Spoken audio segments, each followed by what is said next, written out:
I'm Dr. Rick Wilson from Rice University, and this is Polytricks. Tales of people sacrificing themselves for friends and neighbors are quite common. Altruistic acts, for those you know, may be evolutionarily valuable. What's truly puzzling is why anyone would ever sacrifice for someone not part of their group, or for an enemy. In my work with Sam Whitt and Vera Mironova, we ask whether people who have been in a civil war show altruism toward their enemies. We use a standard measure in experimental economics known as the dictator game. The dictator is given 10 blank slips of paper, 10 units of currency, and 2 envelopes. One envelope the subject keeps, and the other envelope will go to someone else, in this case someone from a different group. Subjects are asked to put 10 objects in the envelope they keep and the remainder in the envelope that they'll give to someone else. The envelopes are sealed and the subject keeps her own.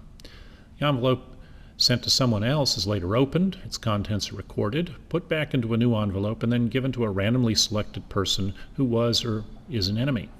The amount sent is a measure of altruism. The subject's giving up money for someone they don't know and never will. Likewise, the recipient will never know who gave the money. We don't expect anything to be given to enemies. Indeed, when we carried this experiment out in Syria in 2013, we found that practically nothing was given to supporters of the government by those who were opposed. Yet when we carried out a similar study in Bosnia 7 years after the Civil War, we found that former enemies were given something.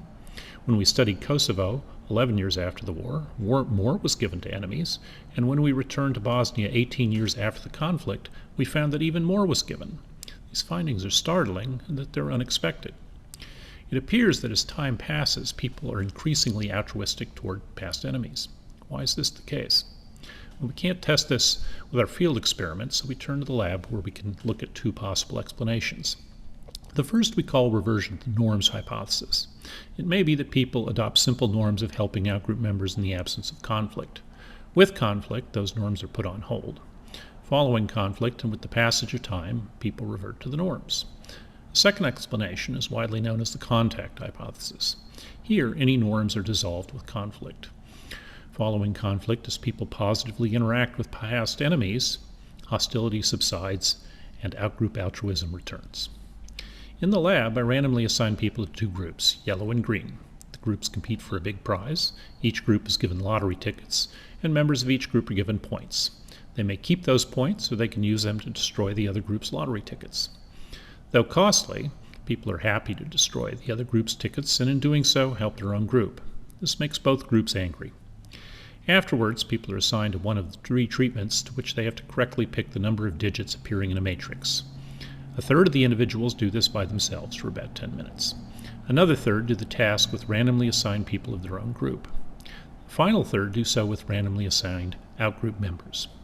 Throughout the experiment, including before and after the treatments, we ask everyone to make a dictator game decision. This time, instead of deciding for themselves, they decide how to allocate money between a random member of their in-group and the outgroup. This is our measure of helping the outgroup.